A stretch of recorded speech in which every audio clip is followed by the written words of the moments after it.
नमस्कार, बहुत बहुत स्वागत है आपका। मैं हूं आपके साथ ऋतु ज्ञानवानी। आप देख रहे हैं न्यूज़ 18 का डिजिटल प्लेटफॉर्म। पाकिस्तान में एक बार फिर 1971 जैसे हालात बनते नजर आ रहे हैं। अगर ऐसा होता है तो बांग्लादेश की तरह एक बार फिर टुकड़े हो सकते हैं। प्रदर्शनकारी अब बड़ी संख्या में मुजफ्फराबाद की ओर बढ़ रहे हैं। एक अहम मांग ये भी है कि पीओके विधानसभा में पाकिस्तानी हिस्से से आए कश्मीरी शरणार्थियों के लिए आरक्षित 12 सीटों को खत्म किया जाए, क्योंकि ये स्थानीय प्रतिनिधित्व को कमजोर करता है। सरकार और सेना की सख्ती के बावजूद ये आंदोलन थमता नजर नहीं आ रहा। हर दमन के प्रयास के साथ लोगों का गुस्सा और ज्यादा तेज होता जा रहा है।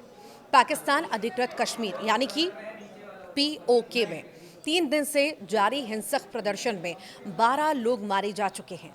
तीसरे दिन डाडियाल में प्रदर्शनकारियों और सेना के बीच झड़प हुई। सरकार ने विरोध को शांत करने के लिए हजारों और सैनिकों की तैनाती कर दी। हिंसा का असर मुजफ्फराबाद के अलावा रावलकोट, नीलम घाटी और कोटली तक है और इस मामले पर पाकिस्तान के पीएम शहबाज शरीफ का बयान भी सामने आया है। शरीफ ने कहा कि कानून प्रवर्तन एजेंसियों को प्रदर्शनकारियों के साथ संयम और सहिष्णुता बरतनी चाहिए, जनता की भावनाओं का सम्मान सुनिश्चित करें और किसी पर भी जब तक जरूरी ना हो कठोर कार्रवाई से बचें। शहबाज ने मामले की पारदर्शी जांच और मारे गए लोगों के परिवारों को तत्काल सहायता प्रदान करने का भी निर्देश दिया है। पीपुल्स एक्शन कमेटी पिछले 3 दिनों से पीओके में विरोध प्रदर्शन का नेतृत्व कर रही है। बुधवार को प्रदर्शनकारियों और पुलिस के बीच हुई झड़पों में 3 पुलिसकर्मी मारे गए, 150 से ज्यादा घायल हो गए। पीओके में हालिया विवाद क्या है ये भी जान लेते हैं। 29 सितंबर 2025 को अवामी एक्शन कमेटी यानी एएसी के नेतृत्व में प्रदर्शनकारी बड़ी संख्या में सड़कों पर उतरे, अनिश्चितकालीन शटर डाउन और व्हील जाम हड़ताल का आह्वान किया। हजारों लोगों ने अवामी एक्शन कमेटी के नेतृत्व में प्रदर्शन किया, जिसमें आटे और बिजली पर सब्सिडी और कश्मीरी शरणार्थियों के लिए 12 आरक्षित विधानसभा सीटों को समाप्त करने की मांग की गई।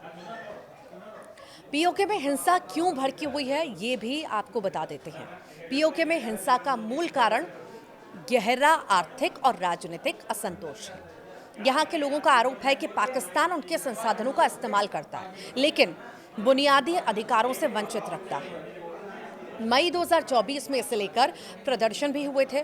तब सरकार ने गेहूं और बिजली पर सब्सिडी का वादा भी किया था, लेकिन वादे आधे अधूरे उपायों में फीके पड़ गए। पाकिस्तानी सरकार पीओके से हाइड्रो पावर प्रोजेक्ट के जरिए अरबों रुपए कमाती है, लेकिन स्थानीय लोगों को सस्ती बिजली तक नहीं मिल पाती। भ्रष्टाचार, उपेक्षा और संसाधनों की लूट की वजह से लोग सड़कों पर आ गए हैं। पुलिस फायरिंग और झड़प की वजह से प्रदर्शन हिंसक हो गया है। प्रदर्शनकारियों ने आरोप लगाया है कि पाकिस्तानी सेना और सरकार लोगों की आवाज को दबाने की कोशिशें कर रही है।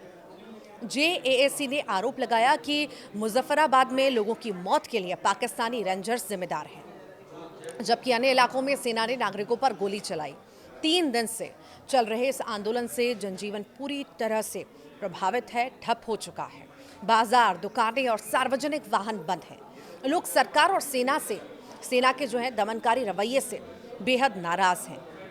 बुधवार को प्रदर्शनकारियों ने पुलिस द्वारा लगाए गए अवरोधकों को भी हटाने के लिए पुलों पर रखे भारी कंटेनरों को नदी में फेंक दिया। इसका वीडियो भी सोशल मीडिया पर वायरल हो रहा है। सवाल ये भी है, आपके मन में ये सवाल उठ रहा होगा कि आखिर पाकिस्तान पीओके को क्यों आखिर नहीं खोना चाहता। पीओके पाकिस्तान के लिए रणनीतिक, आर्थिक और जियोपॉलिटिक्स के हिसाब से अहम है। गिलगित बाल्टिस्तान को नक्शे में देखने पर ही इसकी रणनीतिक और भौगोलिक अहमियत समझ में आती है, और इस रास्ते के बिना पाकिस्तान का ग्वादर पोर्ट चीन के किसी काम का नहीं रहेगा। दरअसल यहीं से होकर चीन पाकिस्तान आर्थिक गलियारा सीपीईसी से गुजरता है, जो चीन को पाकिस्तान के जरिए मध्य और पश्चिम एशिया से जोड़ने की योजना है। सीपीईसी में चीन ने करीब 62 अरब डॉलर का निवेश भी किया है और ये चीन के पुराने सिल्क रोड को दोबारा शुरू करने की एक बड़ी योजना का हिस्सा भी है।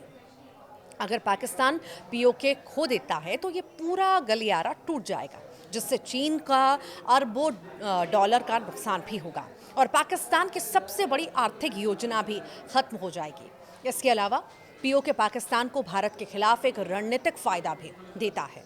इसीलिए पीओके सिर्फ एक जमीन का टुकड़ा नहीं है, बल्कि भारत और पाकिस्तान और चीन के लिए काफी ज्यादा अहम भी है। आपको ये जानकारी कैसी लगी? कमेंट बॉक्स में जरूर बताइएगा। नमस्कार।